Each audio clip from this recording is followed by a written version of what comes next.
الحمد لله وكفى وسلام على عباده الذين اصطفى وصل وسلم وبارك على نبينا المصطفى وعلى آله وعلى أصحابه نجوم الهدى وقادة التقى.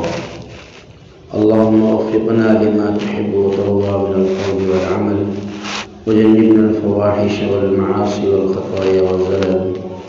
اللهم اغفرنا واكثرنا واصلح لنا شأننا كله لا اله الا انت. اما بعد فاعوذ بالله من الشيطان الرجيم. بسم الله الرحمن الرحيم. من كفر بالله من بعد ايمانه الا من اكره وقلبه مطمئن بالايمان ولكن من شرح بالكفر صدرا فعليهم غضب من الله ولهم عذاب عظيم. ذلك بأنهم استحبوا الحياة الدنيا على الآخرة وأن الله لا يهدي القوم الكافرين. أولئك الذين طبع الله على قلوبهم وسمعهم وأبصارهم وأولئك هم الغافلون. لا جرم أنهم في الآخرة هم الخاسرون. وقال تعالى: يا أيها الذين آمنوا لا تتخذوا آباءكم وإخوانكم أولياء إن استحبوا الكفر على الإيمان ومن يتولهم منكم فأولئك هم الظالمون. قل إن كان آباؤكم وأبناؤكم وأزواجكم وعشيرتكم وإخوانكم وأزواجكم وعشيرتكم وأموال اقترفتموها وتجارة تخشون كسادها ومساكن ترضونها أحب إليكم من الله ورسوله وجهاد في سبيله فتربصوا حتى يأتي الله بأمره إن الله لا يهدي القوم الفاسقين. صدق اللہ العظیم. میرے معزز دینی ایمانی بھائیوں، بزرگوں، عزیز دوستوں، اللہ تبارک و تعالی نے ایمان ایک ایسا رکن اور زندگی کا ایک ایسا جز عطا فرمایا جس سے وابستہ رہنا ہر زمانے میں، ہر حال میں اور ہر موقع پر انسان کے لیے ضروری ہے. وہ ایک ایسی کیفیت ہے جو کبھی بھی بندے سے دور نہیں ہو سکتی، کبھی بھی نہیں ہٹ سکتی. حتیٰ کہ بعض مواقع پر اور بعض موقعوں پر شریعت اسلامیہ نے اس بات کی اجازت دی ہے کہ زبان سے اگر تمہاری جان کا، مال کا، عزت کا اگر خطرہ ہو تو تم زبان سے تو چاہے کلمات شرک اور کلمات کفر زبان سے اگرچہ تم کہہ لو، لیکن قلب اس کے باوجود بھی تمہارا اللہ ہی کی طرف متوجہ ہونا ضروری ہے. معلوم یہ ہوا کہ یہ تصدیق قلبی یعنی حقیقی ایمان جو دل کی گہرائی سے وابستہ ہوتا ہے وہ ایسا ہے کہ کسی بھی حال میں بندے سے جدا نہیں ہو سکتا، کبھی بھی علیحدہ نہیں ہو سکتا. قرآن کریم نے اسی بات کی طرف اشارہ فرمایا کہ جو لوگ ایمان لانے کے بعد میں اللہ کا انکار کر دیتے ہیں، کفر کرتے ہیں، لیکن الا من اکرہ، ہاں وہ لوگ جن کو زبردستی کی گئی، جن کو مارا گیا، جن کو کوٹا گیا، جن کو دھمکیاں دی گئی، جن کے اوپر بندوقیں تان دی گئی، اگر وہ اپنی جان کی حفاظت کے لیے اور اپنی جان کو بچانے کے لیے اس شرط کے ساتھ کہ ان کا دل اس حال میں بھی کہ بندوق کن پٹی پر رکھی ہوئی ہے، زبان سے کچھ اور کہہ رہے ہیں، لیکن دل اس حال میں بھی ان کا اللہ ہی کی طرف متوجہ ہے. اللہ تبارک و تعالی نے فرمایا کہ ایسے لوگ مستثنا ہیں. لیکن جو لوگ کفر پر راضی ہو جائیں، شرک پر راضی ہو جائیں، وَلَكِن مَّن شَرَحَ بِالْكُفْرِ صَدْرًا، جن لوگوں کے دل کفر پر راضی ہیں، شرک پر راضی ہیں، شرکیہ اعمال پر راضی ہیں، بت پرستی پر راضی ہیں، بت پرستی کے اعمال پر راضی ہیں۔ وَلَكِن مَّن شَرَحَ بِالْكُفْرِ صَدْرًا فَعَلَيْهِمْ غَضَبٌ مِّنَ اللَّهِ، ایسے لوگوں پر اللہ تبارک و تعالی کا غضب نازل ہوتا ہے، اللہ کی ناراضگی نازل ہوتی ہے۔ وَلَهُمْ عَذَابٌ عَظِيمٌ، اور ان کے لیے قیامت کے دن دردناک عذاب ہوگا۔ کیوں؟ اس لیے کہ ذَلِكَ بِأَنَّهُمْ اسْتَحَبُّوا الْحَيَاةَ الدُّنْيَا عَلَى الْآخِرَةِ، یہ وہ لوگ ہیں جنہوں نے دنیا کی زندگی کو آخرت پر ترجیح دی، دنیا کی زندگی کے مقابلے میں، آخرت کے مقابلے میں دنیا کی زندگی کو پسند فرمایا، جنہوں نے آخرت پر یقین نہ رکھتے ہوئے دنیا پر یقین کیا، جنہوں نے آخرت کا انکار کرتے ہوئے دنیا کو ہی سب کچھ سمجھ بیٹھے۔ ذَلِكَ بِأَنَّهُمْ اسْتَحَبُّوا الْحَيَاةَ الدُّنْيَا عَلَى الْآخِرَةِ، اور یہ وہ لوگ ہیں کہ اللہ تبارک و تعالی پھر ایسے لوگوں کو ہدایت نہیں دیتا، اور جب یہ اپنے ان اعمال پر جمے رہتے ہیں، اولئک الذین طبع اللہ علی قلوبہم، اللہ ان کے دلوں پر بھی مہر لگا دیتا ہے، آنکھوں پر بھی مہر لگا دیتا ہے، کانوں پر بھی مہر لگا دیتا ہے۔ دلوں پر مہر لگا دیا کہ اب حق بات کو وہ سمجھ نہیں سکتے، اور آنکھوں پر مہر لگا دی، حق بات کو دیکھ نہیں سکتے، کانوں پر مہر لگا دی، حق بات کو سن نہیں سکتے، اب وہ ایمان کی طرف اور اللہ کی طرف نہیں آ سکتے۔ وَأُولَٰئِكَ هُمُ الْخَاسِرُونَ، اور یہ وہ لوگ ہیں جو ہمیشہ خسارے میں رہیں گے۔ یہ سورہ نحل کی 14ویں پارے کے 20ویں رکوع کی آیت تھی، جس کا میں نے آپ کے سامنے ترجمہ پیش کیا۔ اللہ تبارک و تعالی نے مسلمانوں کے لیے، اہل ایمان کے لیے ہر دور میں اور ہر زمانے میں، یہ اس سے کوئی مطلب نہیں ہے آپ دنیا کے کس کونے میں رہتے ہیں، اس سے کوئی مطلب نہیں ہے آپ کس ملک میں رہتے ہیں، اس سے کوئی مطلب نہیں ہے آپ ملک کے کون سے علاقے میں رہتے ہیں، اس سے کوئی مطلب نہیں ہے کہ آپ کے علاقے میں حکومت کون سی ہے، اس سے کوئی مطلب نہیں ہے کہ آپ کے علاقے میں اقتدار کی باغ ڈور کون سنبھالے ہوئے ہیں، اس سے کوئی مطلب نہیں ہے کہ آئندہ آنے والے حکمران آپ کے کیسے ہوں گے، ان تمام باتوں سے کوئی سروکار نہیں ہے۔ اللہ تبارک و تعالی نے اہل ایمان پر یہ لازم کر دیا ہے کہ وہ اپنے اسلامی تشخص کو، وہ اپنے اسلامی نظام کو، وہ اللہ تبارک و تعالی کے دیے ہوئے قانون کو، وہ حضرت محمد مصطفیٰ صلی اللہ علیہ وسلم کی لائی ہوئی شریعت کو، وہ ان باتوں کو جن کا انہیں حکم دیا گیا ہے، ہر زمانے میں، ہر حال میں، ہر موقع پر، بغیر کسی چیز کے توجہ کیے ہوئے، بغیر کسی چیز کی پرواہ کیے ہوئے، وہ اپنے اسلامی تشخص پر برقرار رہیں، زندہ رہیں تو اسی پر زندہ رہیں، موت آئے تو اسی پر موت آئے، خود بھی اس پر زندہ رہیں، اپنی اولادوں اور اپنی نسلوں کو بھی اسی پر زندہ رکھیں۔ یعنی جب اللہ نے اگر ان کو ایمان والے کے گھر میں پیدا فرمایا، ایمان والوں کے نام سے وہ جانے جاتے ہیں، اور اب وہ خود بھی اپنے آپ کو ایمان والا کہتے ہیں، تو ایسی صورتحال میں ان کی ذمہ داری ہے کہ وہ اپنے آپ کو ایمان کے حال پر، ایمان کے اعمال پر ہر حال میں برقرار رکھیں، کفر سے، شرک سے، کفر اور شرک کے اعمال سے اپنے آپ کو کوسوں دور رکھیں، اس لیے کہ اللہ تبارک و تعالی سب کا خالق ہے، سب کا مالک ہے، سب کا پالنہار ہے۔ اس نے دونوں باتیں رکھی ہیں، فمن شاء فلیؤمن ومن شاء فلیکفر انا اعتدنا للظالمین نارا۔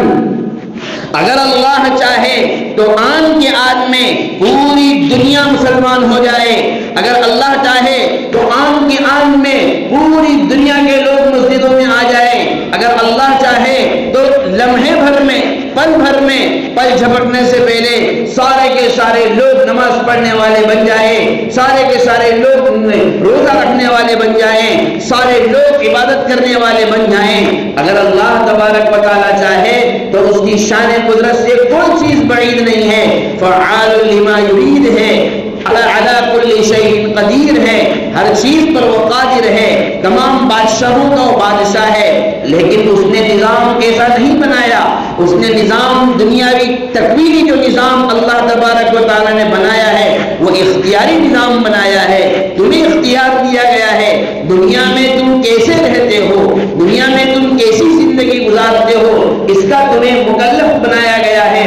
حضرت جناب رسول اللہ صلی اللہ علیہ وسلم جب حضرات صحابہ کرام کے درمیان میں تشریف لائے، آپ نے لوگوں کو باتیں سمجھائی، تو بہت سارے صحابہ ایسے ہیں جو نئے نئے مسلمان ہوئے، کوئی یہودیت سے توبہ کر کے آیا ہے، کوئی عیسائیت سے توبہ کر کے آیا ہے، کوئی شرک اور بت پرستی سے توبہ کر کے آیا ہے، لیکن اب محمد رسول اللہ صلی اللہ علیہ وسلم کے ساتھیوں میں شامل ہو گئے۔ تو بس کبھی کبھار یہ خیال گزرتا، ابھی نئے نئے مسلمان ہوئے، ایمان اب دل میں بیٹھ تو چکا ہے، لیکن ابھی تک جو کیفیت بننی چاہیے تھی وہ نہیں بن پائی۔ تو شروع میں ایک دم شروع کی بات کر رہا ہوں، جب وہ اپنے گزشتہ زمانوں کی ان کو یاد آتی، ماضی کے واقعات ان کو یاد آتے کہ ہم پچھلے زمانے میں اس دین پر تھے اور اس دین میں وہ تہوار منایا جاتا تھا، اس دین میں وہ کام کیا جاتا تھا، اس کا خیال گزرتا، اس کے بارے میں کبھی نبی علیہ السلام سے سوال کر لیتے۔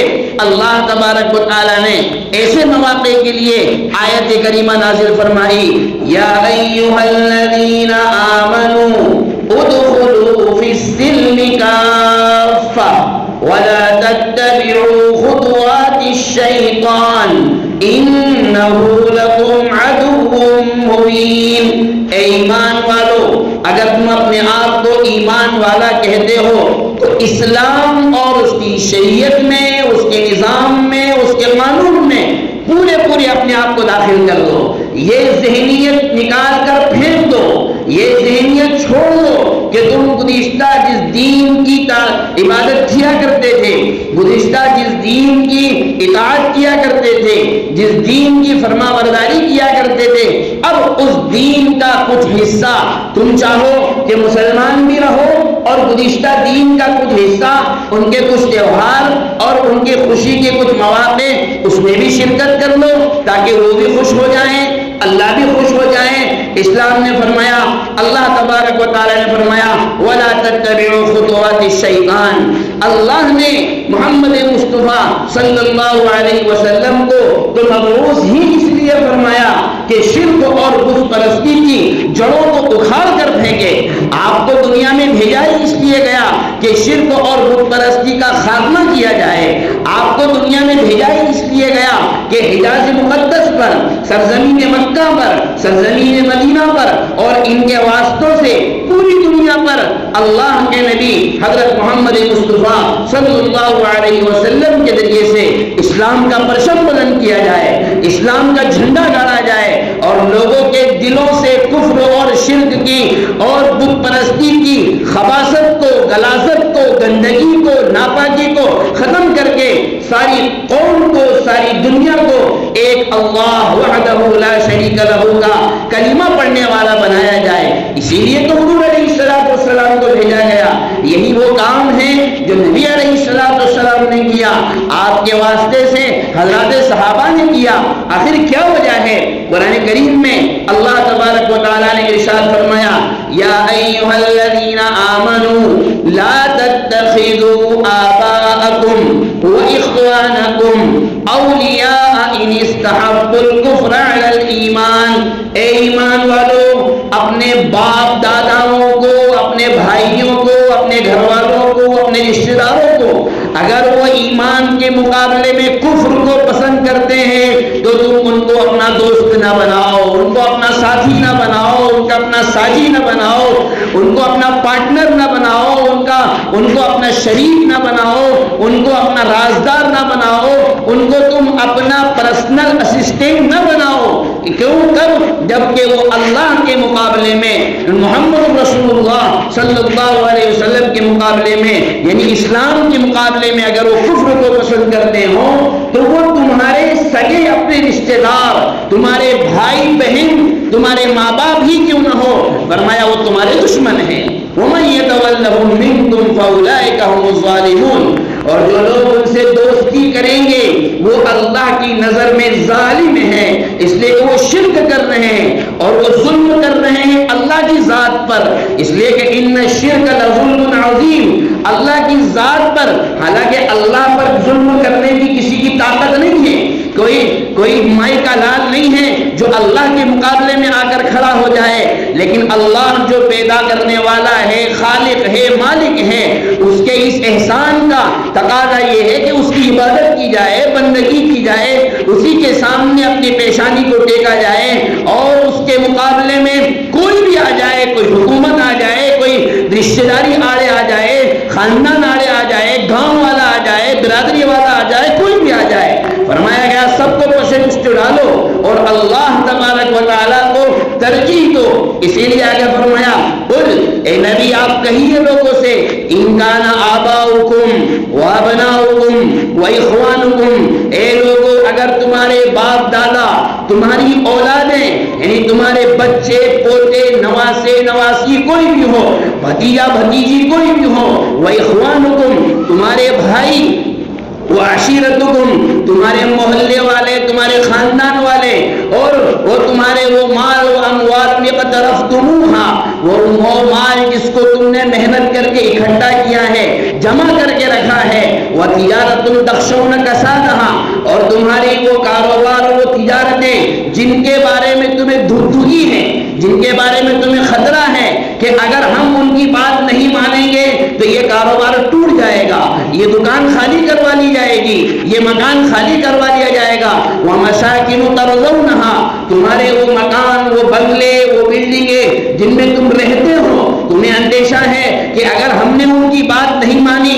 تو ہمارے مکان پر الٹھن چل سکتا ہے، اگر ہم نے ان کی بات نہیں مانی تو ہمارے مکان توڑے جا سکتے ہیں، فرمایا اگر یہ سب تم کو اگر اللہ اور اس کے رسول کے مقابلے میں یہ زیادہ پسند ہے، وَجِهَادٍ فِي سَبِيلِهِ اور اللہ کے راستے میں جہاد کرنے کے مقابلے میں اگر تم کو یہ زیادہ پسند ہے، فَتَرَبَّصُوا تم انتظار کرو، اللہ تبارک و تعالیٰ میں پھر اپنا فیصلہ سنائے گا، پھر اللہ فیصلہ سنائے گا ذلت کا، اللہ فیصلہ سنائے گا رسوائی کا، اللہ فیصلہ سنائے گا تمہارے اوپر ظالموں کو مسلط کر کے، اللہ اپنا فیصلہ سنائے گا تمہارے اوپر غربت کو ڈال کر کے، تنگدستی کو ڈال کر کے، فقر و فاقے کو ڈال کر کے، ڈپریشن کا شکار کر کے، ٹینشن دے کر کے اللہ اپنا فیصلہ سنائے گا، فَتَرَبَّصُوا حَتَّىٰ يَأْتِيَ اللَّهُ بِأَمْرِهِ إِنَّ اللَّهَ لَا يَهْدِي الْقَوْمَ الْفَاسِقِينَ جو قوم فسق و فجور کی عادی ہو جاتی ہے، اللہ ایسے لوگوں کے لیے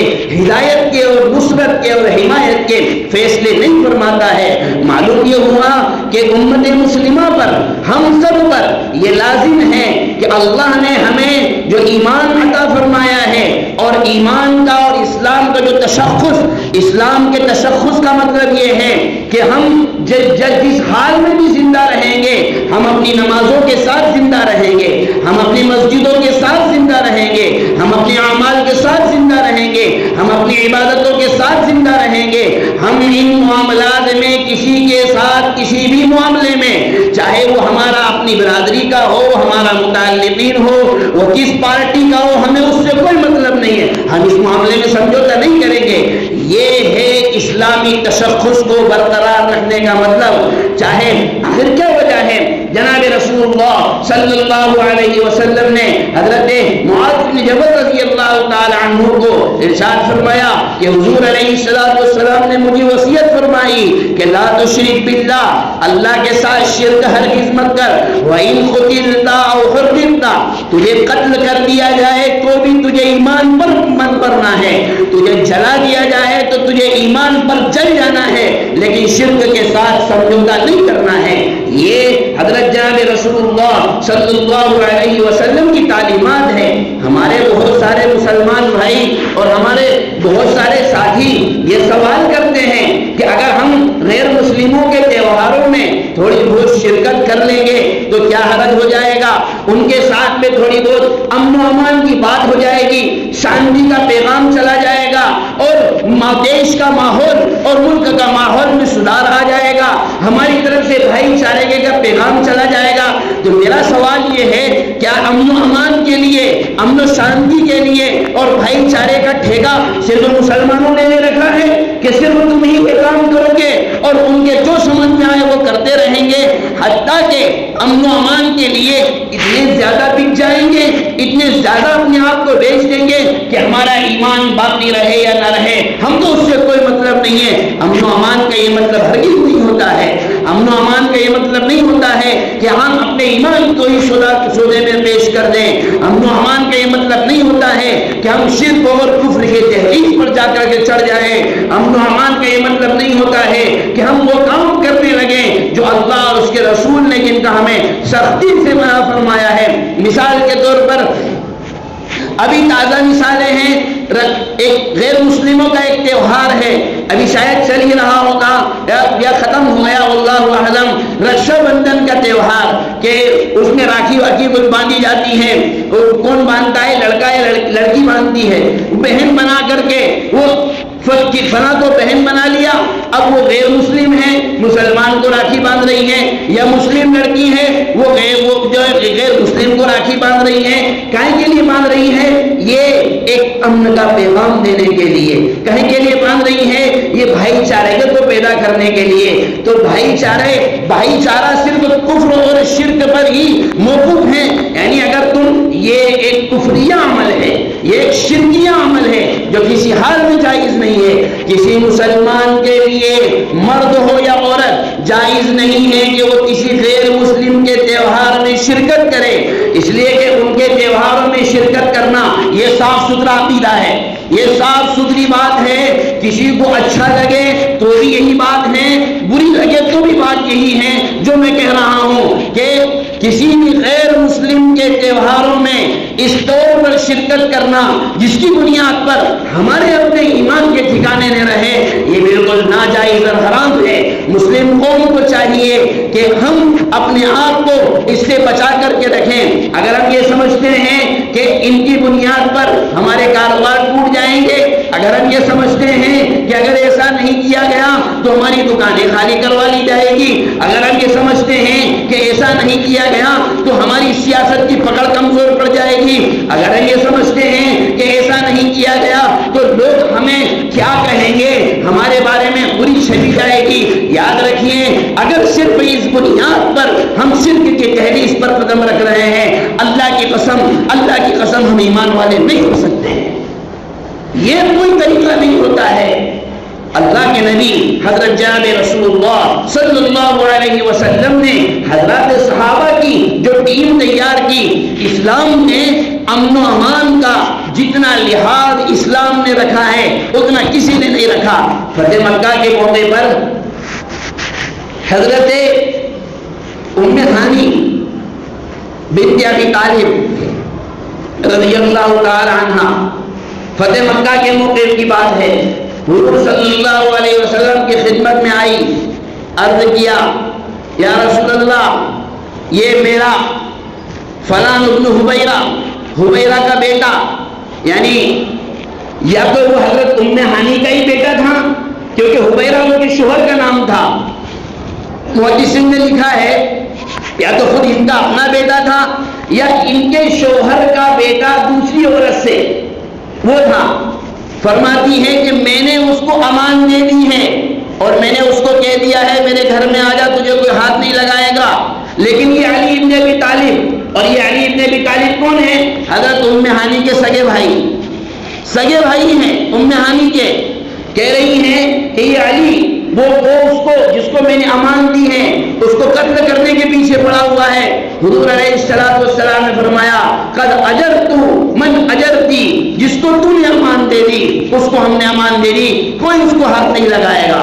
ایک موقع پر آپ علیہ السلام نے ارشاد فرمایا کہ اگر پوری امت میں سے پوری قوم میں سے ادنا آدمی اگر کوئی ایک عورت بھی کسی شخص کو امان دے دے، کوئی ایک عورت بھی اگر یہ کہہ دے کہ تو میری امان میں ہے، تو پوری قوم کے لیے لازم ہے کہ اسے چھیڑخانی نہ کرے۔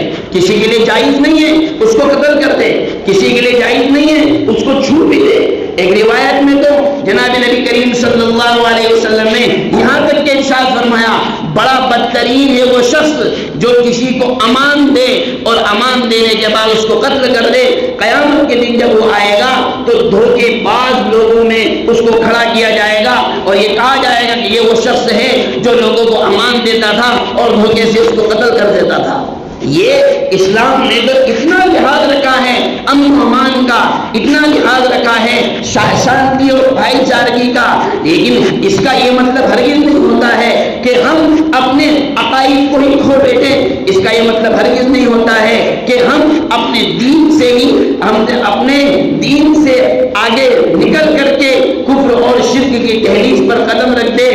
یاد رکھیے ابو عبیدہ ابن الجراح رضی اللہ تعالی عنہ امین هذه الامہ، حضور علیہ السلام نے ان کو لقب دیا امین هذه الامہ ابو عبیدہ ابن الجراح، اور عشرہ مبشرہ میں سے ہے۔ ایک موقع پر غالباً شام کے موقع پر جب لڑائی تھی اور قلعہ فتح نہیں ہو رہا تھا، بہت دن ہو گئے، نہ تو دشمن ان پر غالب ہو رہے تھے اور نہ ہی یہ دشمنوں پر غالب ہو پا رہے تھے، تو کسی نے اب دشمنوں کے پاس جو کھانے پینے کی چیزیں تھی وہ ختم ہو چکی، تو انہی میں سے کسی نے مشورہ دیا، اور مشورہ یہ دیا کہ دروازہ کھول دیتے ہیں، مسلمانوں کے لیے دروازہ کھول دیتے ہیں، اور دروازہ کھولنے کے بعد میں دونوں طرف یہودیوں اور عیسائیوں کی لڑکیوں کو نیم مہریاں کر کے، ننگا کر کے اور چھوٹے چھوٹے لباس پہنا کر کے دونوں طرف راستوں کے دونوں طرف بٹھا دیتے ہیں، اور ان سے کہہ دیتے ہیں کہ اگر مسلمانوں کے لشکر میں سے کوئی تمہیں چھیڑخانی کرے، کوئی تمہیں چھوئے، کوئی ہاتھ لگائے، تو تمہارا کام ہے جیسا وہ کہیں ویسا ہی کرنا، کسی کو منع مت کرنا۔ یہ ایک سازش کی گئی، یہ ایک پلاننگ کی گئی۔ اس کا علم حضرت ابو عبیدہ ابن الجراح رضی اللہ تعالی عنہ کو ہوا، اور یہ مشورہ دینے والا جس نے یہ مشورہ دیا تھا، مشورہ کیوں دیا تھا؟ اس کو معلوم تھا کہ یہ مجاہدین کی فوج یعنی حضرات صحابہ، لفظ مجاہد ہو سکتا ہو آپ کو اٹپٹا لگے، کیونکہ لفظ مجاہد اور لفظ جہاد یہ تو اس قوم کے لیے اب ایسے الفاظ ہو چکے ہیں کہ جن کا سننا بھی لوگ گناہ سمجھنے لگے ہیں۔ ان الفاظ کو سننے کو بھی لوگ سمجھتے ہیں گناہ ہے، بولنے والا گناہ کبیرہ کا مرتکب اور سننے والے گناہ صغیرہ کے مرتکب، نعوذ باللہ من ذالک۔ تو مجاہدین کی فوج کو معلوم تھا کہ یہ 2 مہینے 3 مہینے سے گھر سے نکلے ہوئے ہیں، یہ اپنے گھروں کو چھوڑ کر 2-3 مہینے ہو چکے ہیں۔ ظاہر سی بات ہے انسان جب گھر سے دور رہتا ہے تو اس کو ذہنی طور پر کچھ الجھن سی ہوتی ہے، اور شادی شدہ آدمی دیکھو سیل والوں کو 1.5 مہینہ ہوا کہ شادی شدہ تقاضا کرنا شروع کر دیتے، میں 5 دن بعد گھر جاؤں گا، تو ظاہر سی بات ہے اس کی ضرورت ہے۔ تو یہ باقاعدہ اس کا سروے کیا گیا کہ کون سی کمزوری ہیں جو ان کی پکڑی جا سکتی ہیں، کیونکہ مجاہدین میں اکثر نوجوان تھے، اکثر کون کیا تھے؟ نوجوان تھے۔ چنانچہ یہ پلاننگ کی گئی کہ جب یہ ہماری خوبصورت عورتوں کو، ہماری خوبصورت لڑکیوں کو دیکھیں گے تو ان کے ایمان کا پھسلنا یقینی بات ہے۔ یہ سوچ کر کے پلاننگ کی گئی، لڑکیوں کو بٹھا دیا گیا اور قلعے کا دروازہ کھول دیا گیا، اور ادھر سے یہ پیغام دیا گیا کہ ہم سرنڈر کر چکے ہیں اپنے آپ کو، ہم اپنے آپ کو تمہارے حوالے کر چکے ہیں، آپ ہمارے قلعے میں داخل ہو سکتے ہیں۔ لیکن ابو عبیدہ ابن الجراح رضی اللہ تعالی عنہ انہوں نے بھی کوئی کچی گولیاں تھوڑی کھیلی تھی، محمد مصطفیٰ صلی اللہ علیہ وسلم کے پاس میں بیٹھ کر کے انہوں نے ایمان کو سیکھا تھا، انہوں نے اپنے ایمان کو بنایا تھا، انہیں پتا تھا کہ پھسلتے ہوئے ان حالات میں کیسے اپنے آپ کو ثابت قدم رکھنا ہے۔ چنانچہ اپنے مجاہدین ساتھیوں کو سمجھایا کہ دیکھو یہ موقع تمہاری آزمائش کا ہے، یہ موقع تمہارے امتحان کا ہے، یہ موقع اس بات کا ہے آیا تم محمد مصطفیٰ کے سچے غلام ثابت ہوتے ہو یا پھر ان یہودیوں کی ان ننگی عورتوں کے چکر میں آ کر تم اپنے ایمان کا صلح کرتے ہو۔ چنانچہ 2 نصیحتیں فرمائی، ایک نصیحت تو یہ فرمائی یقیناً دشمن یقیناً تمہارے سامنے دیکھو گے تم کو لڑکیاں نظر آئے گی، دائیں دیکھو گے تو بھی نظر آئے گی، بائیں دیکھو گے تو بھی نظر آئے گی، پیچھے دیکھو گے تو بھی نظر آئے گی، لیکن ہمیں قرآن کی تعلیم ہے ایسے موقع پر قل للمؤمنین یغضوا من ابصارهم ویحفظوا فروجهم ذلک ازکی لهم ان اللہ خبیر بما یصنعون۔ اے نبی آپ ایمان والوں کو کہہ دیجیے اپنی نگاہوں کو نیچے رکھے، اپنی شرم کو، اپنی نگاہوں کو شرم کے ساتھ، اپنی شرمگاہوں کی حفاظت کی نیت کے ساتھ نیچے نگاہ رکھ کر کے۔ چنانچہ حضرت ابو عبیدہ بن الجراح رضی اللہ تعالی عنہ نے تمام صحابہ سے کہا تم سب کو یہ آیت پڑھنا ہے، نگاہوں کو نیچے رکھنا ہے، اپنے قلب کو اللہ کی طرف متوجہ ہونا ہے اور سب کو قلعے میں داخل ہونا ہے، اور خبردار کسی نے یہودی عورت کی طرف آنکھ اٹھا کر بھی دیکھی۔ تاریخ شاہد ہے اور تاریخ میں یہ بات لکھی ہوئی ہے کہ سارا کے سارا قافلہ جب قلعے میں داخل ہوا ہے تو یہودیوں کے اور نصرانیوں کے آدھے پیر تو یوں کھڑ گئے۔ لکھا ہے مؤرخین نے کہ ایک بہت بڑا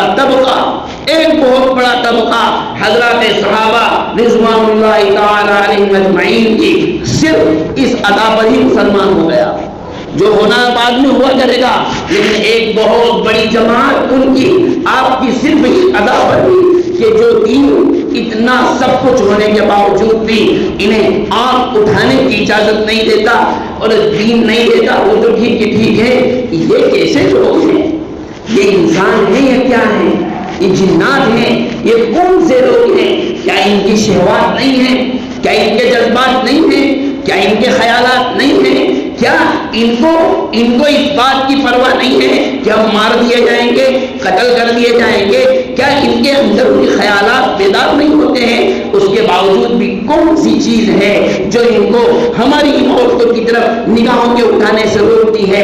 معلوم یہ ہوا کہ ان کے اندر کے ایمان کی وہ جذبہ اور ایمان کا وہ شعلہ اور ایمان کی وہ چنگاری تھی جس نے ساری چیزوں کو ایک طرف رکھ کے محمد مصطفیٰ صلی اللہ علیہ وسلم کی غلامی میں ان کو لا کر کے کھڑا کیا۔ میرے بھائیوں، ہمارے ساتھ ایک بہت بڑا مسئلہ یہ پھنستا ہے کہ ہم غیر مسلموں کے ساتھ تہوار میں ایسی شرکت کرنے لگتے ہیں کہ اللہ کی پناہ یاد رکھیے، ہم اپنے آپ کو بچائیں، اپنے بچوں کو بچائیں، اپنی نسلوں کو بچائیں۔ ہم زندہ رہیں گے تو ایمان پر زندہ رہیں گے، مریں گے تو ایمان پر ہی مریں گے۔ یہ کون سی بات ہے؟ غیر مسلموں کے تہوار آتے ہیں، ان کے محلے میں بعد میں پہنچتے ہیں، ہمارے محلے میں پہلے پہنچ جاتے ہیں۔ میں نے شاید آپ کو یاد ہوگا اس سے پہلے بھی آپ کو دیوالی کے موقع پر عرض کیا تھا، دیوالی کے موقع پر بیان کیا تھا کہ دیوالی کے پٹاخے جو سراسر کفری عمل ہے، سراسر شرکی عمل ہے، جائز نہیں ہے، مسلمانوں کے لیے پھوڑنا جائز نہیں ہے۔ مسلمانوں کے بچوں کے لیے ایک چھوٹی سی پھلجڑی جس کو کہا جاتا ہے، کیونکہ وہ خاص ہے، وہ تہوار خاص ہے اور وہ عمل خاص ہے کفر اور شرک کے ساتھ۔ ان کے تو اپنے دن مخصوص ہیں کہ وہ نومبر میں ہی یہ کام کریں گے، لیکن ہمارے مسلم معاشرے میں اکتوبر میں یہ چیز پہنچ جاتی ہے، ستمبر میں یہ چیز پہنچ جاتی ہے، یعنی ہمارے بچے 2 مہینے پہلے سے دیوالی منانا شروع کر دیتے ہیں اور ان کے پٹاخے پھوڑنے کے بھی مہینے بھر بعد تک پھوڑتے ہی رہتے ہیں۔ یہ کون سا طریقہ ہے؟ یہ سراسر ناجائز اور حرام ہے۔ ہم بچائیں اپنے آپ کو، یہ ہماری ذمہ داری ہے۔ اس کے لیے اگر ہمیں اپنی اولاد سے لڑنا پڑے ہم لڑیں گے، اس کے لیے ہمیں اپنی بیوی سے جھگڑنا پڑے بیوی سے جھگڑیں گے، اپنے بھائی سے جھگڑا کرنا پڑے جھگڑیں گے۔ کیوں؟ میراث کے لیے تو خوب لڑتے ہیں، چھوٹی چھوٹی باتوں کے لیے تو خوب لڑتے ہیں۔ دکان میں ذرا سا 19-20 معاملہ ہو جائے سلام دعا بند کر دیتے ہیں، مہینوں بات چیت نہیں کرتے ہیں۔ کیوں؟ پیسہ کا مسئلہ ہے۔ یہاں ایمان کے سودے ہو رہے ہیں اور ہمارے کان پر جو تک نہیں رہتی، تو کون سی دنیا میں ہم جی رہے ہیں؟ کون سی دنیا میں ہم جی رہے ہیں اور مر رہے ہیں؟ اللہ کی قسم، ابھی تو آگے مستقبل میں بہت سارے حالات کا آپ کو مقابلہ کرنا ہے، ہم سب کو مل کر کے مقابلہ کرنا ہے۔ بہت سارے امتحانات آگے آنے والے ہیں ان میں ہم سب کو ایک ساتھ مل کر کے کفریہ طاقتوں کے چیلنج کو قبول کرنا ہے. ارتداد کے طوفانوں سے مجھے بھی ٹکرانا ہے, آپ کو بھی ٹکرانا ہے, ہم سب کی نسلوں کو ٹکرانا ہے. اگر ہم ابھی سے ثابت قدمی نہیں دکھائیں گے تو پھر اس طوفان کے رو میں کب بہ جائیں کچھ پتہ نہیں ہے, کچھ پتہ نہیں ہے کب اس طوفان میں بہ جائیں گے. اس لیے میرے بھائیوں ابھی سے اس چیز کی فکر کریں.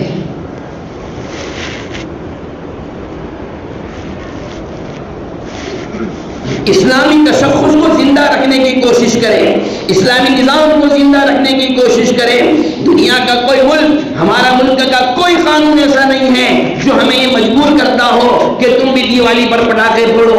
کوئی قانون ایسا نہیں ہے جو ہمیں مجبور کرتا ہو کہ رکشا بندھن کا تہوار مسلمانوں تم بھی مناؤ. کوئی قانون ایسا نہیں ہے اس ملک کا. جو سنویدھان لکھا ہوا ہے میں اس کی بات کر رہا ہوں. شریعت اسلامیہ میں تو ہے ہی نہیں, وہ تو پکی بات ہے.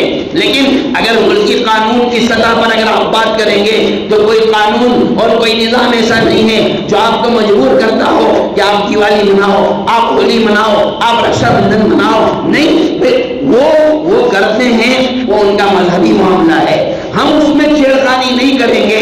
وہ ان کا اپنا معاملہ ہے. ان کے سربراہوں نے, ان کے خداؤں نے, جن کو وہ خدا مانتے ہیں, انہوں نے ان کو ایسا سمجھایا ہے جیسا وہ کر رہے ہیں.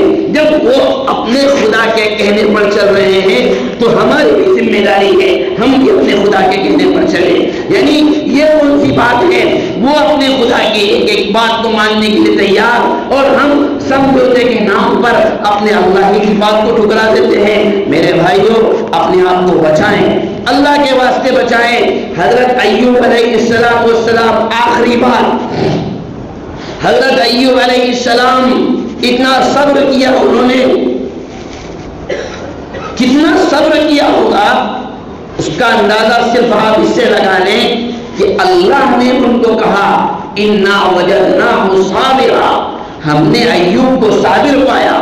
جس کے صبر کی تصدیق خود اللہ تعالیٰ کر دے اس بندے کے صبر کا کیا عالم ہوگا. لیکن حضرت ایوب علیہ السلام نے کبھی اللہ سے دعا نہیں کی کہ میں بہت پریشان حال ہوں, نہیں کی. لیکن جب شیطان نے ان کی اہلیہ کو بہکانے کی کوشش کی, حضرت ایوب سمجھ گئے میری بیوی سیدھی سادی بھولی والی ہے, کہیں اس کے چکر میں نہ آ جائے. اس لیے اللہ سے دعا کی ہے اللہ اب یہ بیماری کو تو مجھ سے دور کر دے, مجھے تندرست کر دے, اس لیے کہ مجھے ہمیشہ ڈر ہے کہیں ایسا نہ ہو کہ شیطان میری بیوی کو بیلا حوصلہ کر کے اس کے ایمان کو کمزور کر دے. تو ایوب علیہ السلام برداشت کرتے رہے, لیکن جیسی اندیشہ ہوا کہ شیطان کے بہکاوے میں نہ آ جائے فوراً اللہ سے دعا کی. تو ہم بھی اس بات کا اہتمام کریں, اپنے آپ کو اسلامی تشخص پر جمع کر کے رکھیں, اپنے آپ کو اسلامی نظام پر برقرار کر رکھیں, شرک اور کفر کے اعمال سے اپنے آپ کو دور رکھیں. بلکہ جس طریقے سے غیر ایمان والوں نے اپنے چھوٹے چھوٹے بچوں کے ذہن میں اسلام اور مسلمانوں کی نفرت کوٹ کوٹ کر بھر دی ہے, اس بات کو آپ نصیحت سمجھو یا جو چاہے سمجھو, ہماری ذمہ داری ہے ہم بھی اپنے بچوں کو, چھوٹے چھوٹے بچوں کو کفر اور شرک کی نفرت کوٹ کوٹ کر ایسی بھر دیں کہ اگر ہم نہ بھی ہوں تو بھی کفر کا مقابلہ کرنے کے لیے ہمارے بچے خود تیار ہو جائیں. اللہ تبارک و تعالی ہم سب کو کہنے سننے سے زیادہ عمل کی توفیق عطا فرمائے. اللہ ہم سب کی اصلاح فرمائے. اللہ ہم سب کو ایمانیات پر قائم فرمائے. اللہ ہم سب کے حالات کو درست فرمائے. اللہ تبارک و تعالی پوری دنیا میں امن و امان قائم فرمائے, اسلام کا بول بالا فرمائے. اور توفیق الا باللہ. وآخر دعوانا الحمد للہ رب العالمین.